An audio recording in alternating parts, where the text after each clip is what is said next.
JUI के सरबराह मौलाना फजल रहमान की Hamas के रहनुमाओं खालिद बशल और इस्माइल हनिया से कतर में मुलाकात। मौलाना फजल रहमान ने कहा कि इसराइल फ़लस्तीन में जुल्म व सितम करके क़िबला अव्वल को हैकल में बदलने की मज़मूम कोशिश कर रहा है।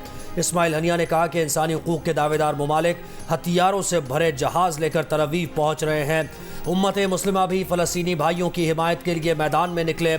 खालिद मशल ने कहा कि कश्मीर और फ़लस्तीन पर अरसा दराज से मज़ालिम इंसानी हुकूक के दावेदारों के मुंह पर तमाचा है।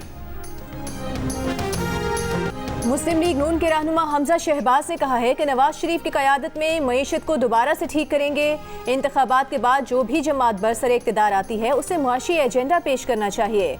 उस मुआशी एजेंडे को कम अज़ कम 10 साल का आइनी तहफ़्फ़ुज़ हासिल होना चाहिए। मईशत की गाड़ी चलाने में तमाम जमातों को जोर लगाना चाहिए। हमजा शहबाज का कहना था कि नवाज शरीफ के खिलाफ केसेस झूठे हैं, वो 8 फरवरी से पहले सुर्खरू होंगे।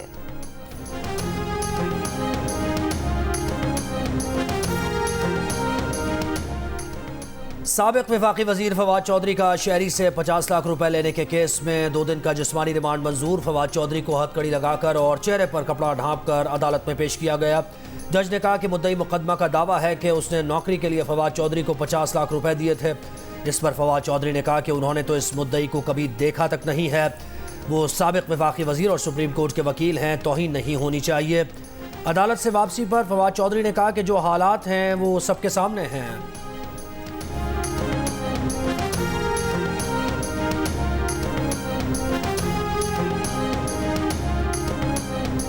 बात करेंगे आप ये क्यों केसेस केस बन गया, तो आप बताएं आपको आमतौर पे शिकायत आती है, कोई तशद्दुद वगैरह का निशाना तो नहीं बनाया गया? अल्लाह मेहरबानी। एक हमारा अनफिनिश एजेंडा है चार्ट ऑफ डेमोक्रेसी में, और वो है ट्रूथ एंड रिकंसिलिएशन कमीशन।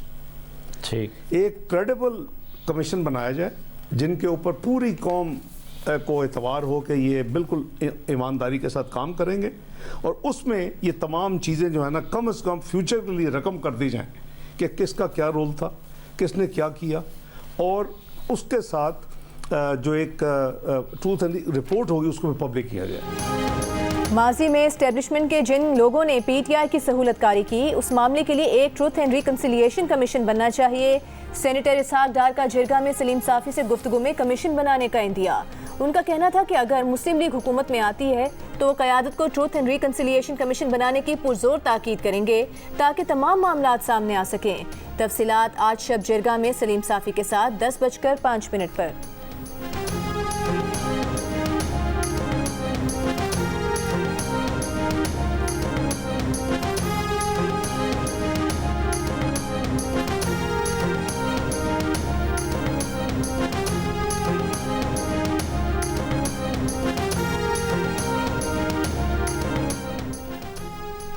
अमरीकी वज़ीर ख़ारजा एंटनी ब्लिंकन का मगरबी किनारे में रामल्ला का दौरा। फ़लस्तीनी सदर महमूद अब्बास से मुलाकात। अमरीकी हुकाम के मुताबिक एंटनी ब्लिंकन ने वाज़ेह किया कि फ़लस्तीनियों की जबरी बेदखली नहीं होनी चाहिए।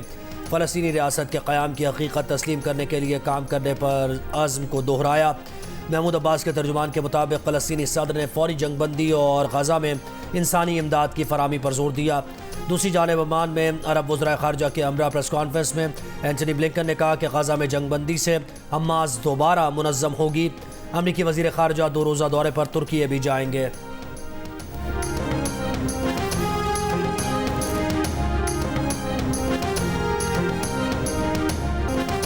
इसराइल फोर्सेस के मगरबी किनारे में हमले तेज। घर पर टैंक शिकन रॉकेट से हमला, 3 नौजवान फ़लस्तीनी शहीद हो गए। नाबलूस, रामल्ला और जनीन से 46 फ़लस्तीनी हिरासत में ले लिए गए।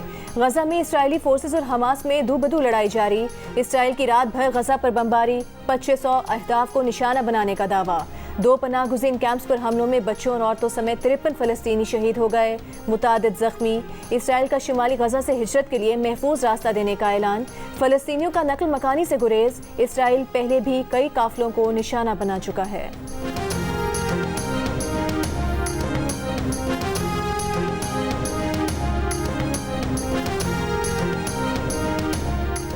गज़ा पर एटम बम गिराना खारिज अज़ इम्कान नहीं। इंतहा पसंद इसराइली वज़ीर बिचाहो एलियाहू का इंटरव्यू के दौरान जवाब।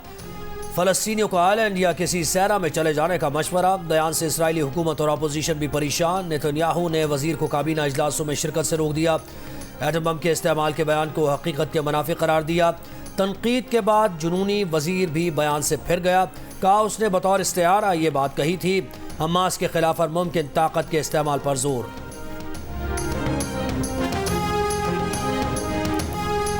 जंग बंदी नहीं तो सदारती इंतखाबात में वोट भी नहीं। अमरीकी दारुल हुकूमत वाशिंगटन में इंसानों का समुंदर उमड़ आया। बाइडन के खिलाफ और फलस्तीनियों की हिमायत में नारे लग गए। अमरीका के बानी बेंजामिन फ्रैंकलिन के मुजस्मे पर फलस्तीनी मफलर भी लपेट दिया। इंडोनेशिया के दारुल हुकूमत जकार्ता में भी मिलियन मार्च, लाखों अफराद सड़कों पर निकल आए। इसराइल में हजारों अफराद वजीर आजम नेतन्याहू के खिलाफ सरापा एहतजाज। मकबूजा बैतुल मकदस में मुजाहिरीन रुकावटें तोड़ते हुए नेतन्याहू के कयाम गाह पहुंच गए। वजीर आजम से इस्तीफे का मुतालबा। New York, London, Paris, Berlin, Oslo और ब्यूनस आयर्स समेत दुनिया भर के दारुल हुकूमतों में मुजाहिरे। फलस्तीनियों की नस्लकुशी बंद करवाने और इसराइली जारहियत रोकने का मुतालबा। ऑस्ट्रेलिया, थाईलैंड, जनूबी कोरिया, ईरान, कतर और इराक में भी मुजाहिरे। मजलूम फलस्तीनी अवाम के हक में अर्जेंटीना, चिली और वेनेजुएला में भी एहतजाज।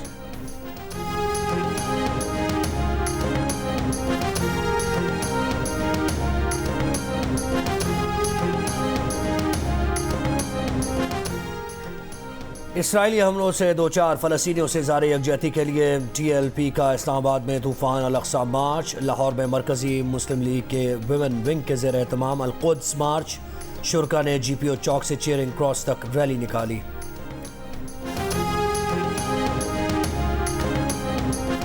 फ़ज़ाई आलूदगी में भारतीय दारुल हुकूमत नई दिल्ली दुनिया भर में पहले नंबर पर। स्मॉग ने क्रिकेट टीम्स को भी परेशान कर दिया। श्रीलंका ने हफ्ते को ट्रेनिंग सेशन मंसूख कर दिया। बांग्लादेश ने मास्क पहनकर ट्रेनिंग की।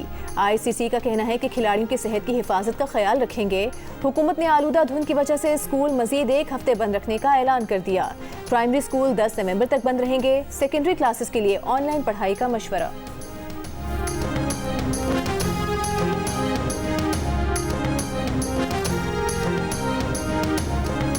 सालगिरह, सेंचुरी और सचिन कोहली का 3-in-1 जन्मदिन पर सेंचुरी बनाकर वनडे में सचिन तेंदुलकर की सबसे ज्यादा 49 सेंचुरीज का रिकॉर्ड बराबर कर दिया। 35 साल मास्टर बैटर सेंचुरीज की 50 से 1 सेंचुरी की दूरी पर 101 रन की नाकाबिल शिकस्त इनिंग्स। भारत का साउथ अफ्रीका को जीत के लिए 327 रन का हदफ। दोनों टीम्स पहले ही सेमीफाइनल में पहुंच चुकी हैं, लेकिन ये मैच जीतने वाली टीम पॉइंट्स टेबल पर नंबर 1 पर आ जाएगी और चौथे नंबर वाली टीम से सेमीफाइनल खेलेगी।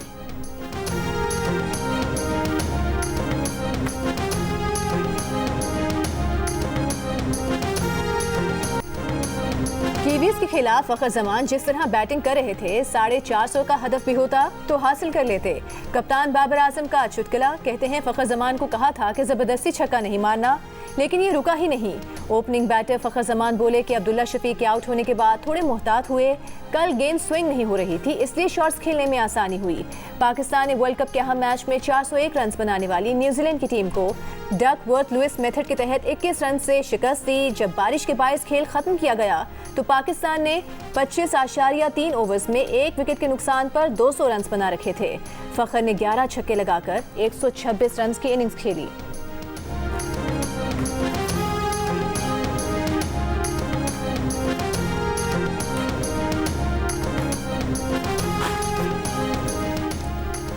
कीवीज के खिलाफ शानदार जीत के साथ ही पाकिस्तान के सेमीफाइनल की उम्मीदें फिर रोशन हो गईं। पाकिस्तान को अपना आखिरी मैच लाजमी जीतना है, लेकिन इससे पहले न्यूजीलैंड और श्रीलंका का मैच है। 9 नवंबर को श्रीलंका जीते या फिर बारिश के बायस मैच खत्म हो जाए और दोनों टीम्स को 1-1 पॉइंट भी मिल जाए, तब भी पाकिस्तान को फायदा होगा।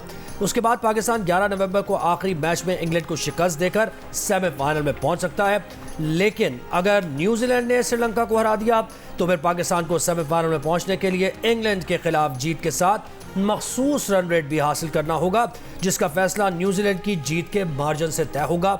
भारत और साउथ अफ्रीका की टीम सेमीफाइनल में पहुंच चुकी है। पाकिस्तान पॉइंट्स टेबल पर 5वें नंबर पर है। 6ठे नंबर पर मौजूद अफगानिस्तान भी अब तक सेमीफाइनल की रेस में शामिल है।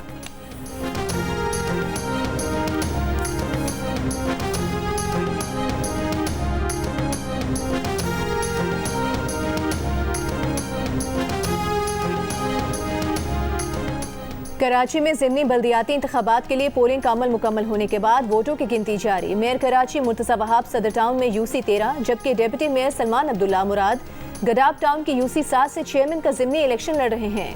जनरल काउंसलर्स की भी 3 नशिस्तों पर ज़िमनी इलेक्शन हुआ। पोलिंग के दौरान गिजरी में पीटीआई, जमात इस्लामी और पीपल्स पार्टी के कारकुन आमने सामने आ गए, एक दूसरे के खिलाफ नारेबाजी।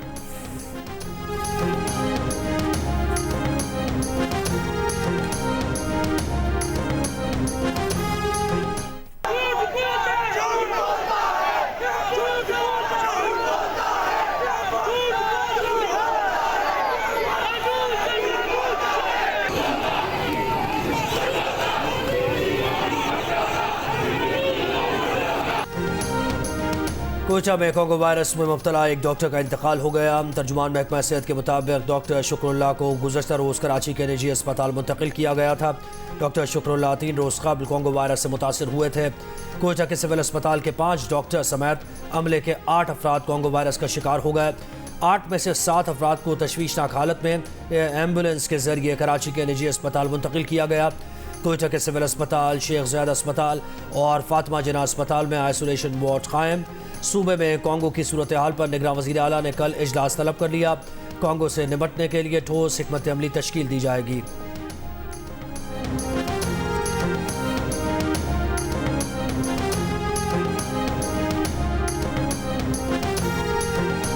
मुल्क कोंगो वायरस जानवरों से इंसानों में मुंतकिल होता है। आलमी इदारे सेहत के मुताबिक कोंगो वायरस से मुतासरा शख्स के करीब रहने और छूने से दूसरों को मुंतकिल हो सकता है। दुनिया भर में कोंगो वायरस से मुतासर होने वालों में डॉक्टर्स और नर्सेस की बड़ी तादाद भी शामिल है। कोंगो वायरस से इंतकाल करने वालों की तदफीन के लिए भी एहतियात की ज़रूरत है, क्योंकि मैयत को छूने से भी कोंगो वायरस मुतासर कर सकता है।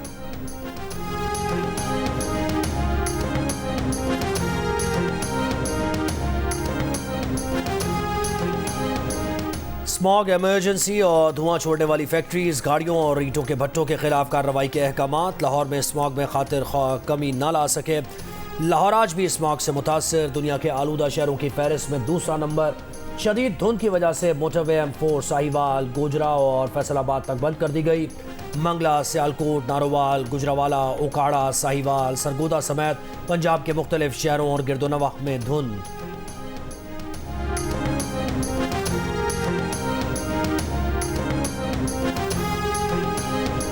रहीम यार खान की बस्ती नाया में शोहर का बीवी पर मुबैना तशद्दुद, नाक काटने की कोशिश, सर के बाल काट दिए। मुतासरा खातून की बहन ने पुलिस को अपने बयान में बताया कि उसका बहनोई नशे का आदी है, बीवी पर तशद्दुद करता है। पुलिस के मुताबिक खातून की दरख्वास्त पर मुलजिम के खिलाफ कार्रवाई शुरू कर दी गई।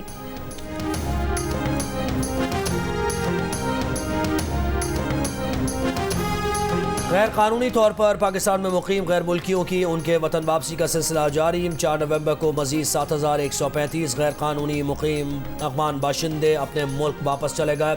अब तक 1,82,154 गैर कानूनी अफगान बाशिंदों की अफगानिस्तान वापसी हो चुकी है। राजनपुर में पहली मरतबा ख्वाजा सराओं को मोटरसाइकिल और रिक्शा लाइसेंस जारी कर दिए गए। ख्वाजा सराओं ने मोटरसाइकिल और रिक्शा चलाने की तरबियत ली, बल्कि ट्रैफिक पुलिस के टेस्ट भी पास किए। ख्वाजा सराओं ने बताया कि लाइसेंस हासिल करने का मकसद बाइज्जत रोजगार कमाना है।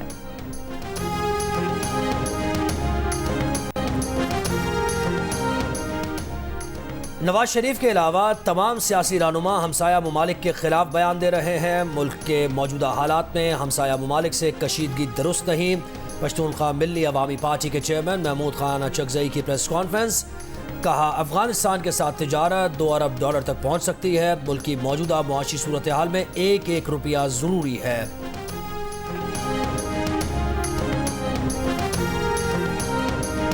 निगरान वज़ीर आला पंजाब मोहसिन नकवी की ज़ेर सदारत वन विंडो ऑपरेशन के क़याम के हवाले से इजलास। लाहौर में सरमायाकारों और सनतकारों के लिए वन रूफ वन स्टॉप के मामले पर तजवीज़ का जायजा लिया गया। निगरान वज़ीर आला का कोयटा में कोंगो वायरस से नौजवान डॉक्टर शुक्रुल्लाह के जाँ बहक होने पर भी इजहार अफसोस।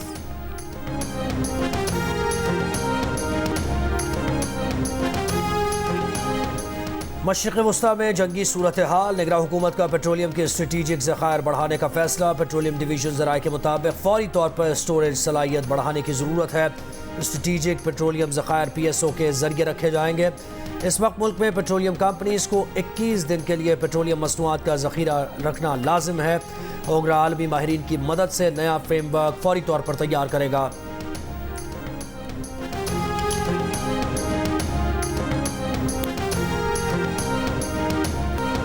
गजा में दरअंदाजी करने वाली इसराइली फोर्सेस को शदीद मुज़ाहमत का सामना। हमास ने इसराइली फौज से लड़ाई और रॉकेट से टैंक तबाह करने की वीडियो जारी कर दी। निहायत करीब से इसराइली फोर्सेस पर हमले। इसराइली वज़ीर दिफा ने दावा किया है कि हमास के मवासलाती मरकज़, बंकर्स और सुरंगों के नेटवर्क्स को तबाह कर दिया। हमास के 12 कमांडर्स को मारने का भी दावा।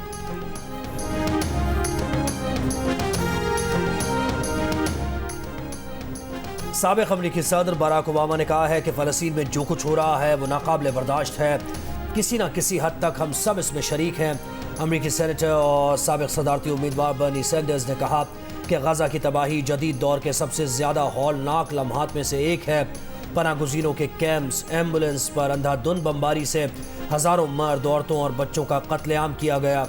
ये बैनुल-अक़वामी क़वानीन की संगीन खिलाफ वर्जी है जो किसी सूरत काबिल कबूल नहीं। बोले फ़लस्तीनी बच्चे भी उतने ही अहम हैं जितने के इसराइली और अमरीकी बच्चे।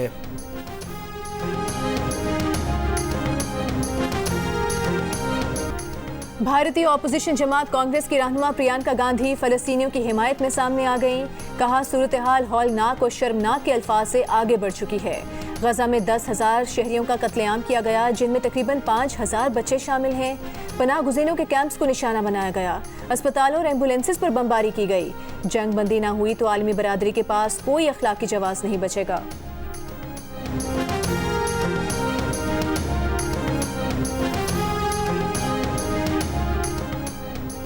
यूरोपीय यूनियन कॉन्फ्रेंस में ग्रुप फोटोशूट के मौके पर क्रोएशिया के 65 साल वजीर खारजा गॉर्डन ब्रैडमैन को जर्मन हम मनसब एनालिना बेबॉक से हाथ मिलाकर गाल पर बोसा लेने की कोशिश महंगी पड़ गई। सोशल मीडिया पर लोगों की कड़ी तनकीद के बाद क्रोएशियन वजीर खारजा ने नामुनासिब हरकत पर मुआज़रत कर ली। वर्ल्ड कप मैच में न्यूजीलैंड के खिलाफ पाकिस्तानी बॉलर्स की पिटाई की बात पुरानी हो गई। अब नई खबर है जुर्माने की। कीवीज के खिलाफ मैच में कौमी बॉलर्स मुकर्ररा वक्त में 50 ओवर्स मुकम्मल ना कर सके, 2 ओवर्स कम कराए। स्लो ओवर रेट की पादाश में आईसीसी ने पाकिस्तान टीम के हर खिलाड़ी पर मैच फीस का 10% जुर्माना आयद कर दिया। ऑस्ट्रेलिया के खिलाफ मैच से कबल अफगान ऑलराउंडर नवीन उल हक का ऑस्ट्रेलियाई क्रिकेट बोर्ड की पॉलिसी पर तंज। नवीन उल हक ने कहा कि यह देखना दिलचस्प होगा कि ऑस्ट्रेलिया को इंसानी हुकूक अजीज हैं या वर्ल्ड कप के 2 पॉइंट्स। देखना होगा कि ऑस्ट्रेलिया का मौक़िफ़ क्या है। ऑस्ट्रेलियाई क्रिकेट बोर्ड ने गुज़श्ता साल इंसानी हुकूक के मामले पर अफगानिस्तान से 2 तरफ़ा सीरीज़ खेलने से इनकार किया था। अफगानिस्तान और ऑस्ट्रेलिया के दरमियान मैच मंगल 7 नवंबर को होना है।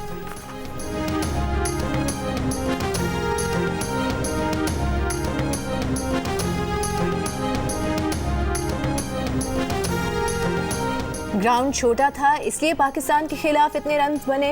अब्दुल रज़ाक की प्रोग्राम हारना मना है में गुफ्तगू। कहा, पिच बॉलर्स के लिए मुश्किल थी। पहले दिन से कह रहे हैं कि फ़खर को बाहर नहीं रखना। फ़खर बगैर किसी को खौफ के खेलता है। मोहम्मद आमिर ने कहा कि दोनों टीम्स के बॉलर्स के रन्स हुए। हमारे बॉलर्स पर विकेट के चारों तरफ रन बने। फ़खर की बहुत अच्छी बैटिंग थी, उनको क्रेडिट जाता है। अलहमरा आर्ट सेंटर लाहौर में जारी लाहौर फेस्टिवल की रौनक उरूज पर। फेस्टिवल के 8वें रोज़ पुतली तमाशा और मैजिक शो ने बच्चों के दिल जीत लिए। वालिदैन के हमरा बच्चों की बड़ी तादाद में शिरकत। इस्लामाबाद लिटरेचर फेस्टिवल का आज तीसरा और आखिरी रोज सादत हसन मंटो के खेल आओ ड्रामा करे ने महफिल लूट ली। मुनज़्ज़ा हाशमी ने फैज़ अहमद फैज़ की जिंदगी के यादगार लम्हात को याद किया। सीनियर सहाफ़ी हामिद मीर ने जमहूरियत के लिए अदीबों और शायरों की खिदमात पर गुफ्तगू की। फेस्टिवल में उस्ताद हामिद अली खान आवाज़ का जादू जगाएंगे। अलविदाई सेशन में सेनेटर शेरी रहमान भी शिरकत करेंगी।